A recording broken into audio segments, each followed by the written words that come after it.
नमस्कार दोस्तों, मैं कवि जटिल पेश करता हूँ आपके सामने मेरे द्वारा रचित कविता इज्जत तो बच गई, इज्जत तो बच गई। मेरे खानदान की किसी ना किसी पीढ़ी में एक जवान लड़की जरूर गायब हुई। मेरे खानदान की किसी ना किसी पीढ़ी में एक जवान लड़की जरूर गायब हुई है। हवेली के बितरले सोफे से, हवेली के बितरले सोफे से, खेत के कुएं पे से, खेत के कुएं पे से, उस घेर से जहां वो हर रोज गोबर गिरने जाती थी, उस घेर से जहां वो हर रोज गोबर गिरने जाती थी। एक लड़की शहर से कभी घर नहीं लौटी मेरे खानदान की, एक लड़की कभी शहर से घर नहीं लौटी मेरे खानदान में। ना घर वालों ने उसे खोजने की कभी कोशिश की, ना घर वालों ने उसे कभी खोजने की कोशिश की, ना उसके बारे में कभी कोई जिक्र होता है, ना उसके बारे में कभी कोई जिक्र होता है।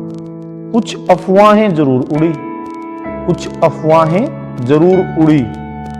बड़े बुजुर्गों में बात चलती थी कि इज्जत तो बच गई, बड़े बुजुर्गों में बात चलती थी कि इज्जत तो बच गई। आज भी आधी रात को शमशान में चुपचाप चिता जला दी जाती है मेरे गांव में। आज भी आधी रात को शमशान में चुपचाप चिता जला दी जाती है आधी रात को, और इज्जत बचा ली जाती है, और इज्जत बचा ली जाती है। एक लड़की और गायब हो जाती है मेरे खानदान में, मेरे गांव में। जब जब इज्जत बचाई जाती है, जब जब इज्जत बचाई जाती है, एक जवान लड़की गायब हो जाती है मेरे खानदान की। एक सूनापन, एक खालीपन का एहसास होता है घर में।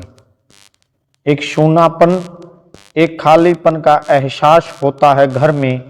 झूठे बर्तन, गोबर जिसको पाथती थी वो भैंस, जिनको वो चारा डालती थी हर रोज, एक अकेलापन, एक अकेलापन करती हैं महसूस। माँ भी रोती है कई बार अकेले में, माँ भी रोती है कई बार अकेले में। फिर जिंदगी ढर्रे पे लौट आती है, फिर जिंदगी ढर्रे पे लौट आती है। एक छोटी बच्ची के साथ साथ खानदान की इज्जत भी घर के आंगन में जवान होती है।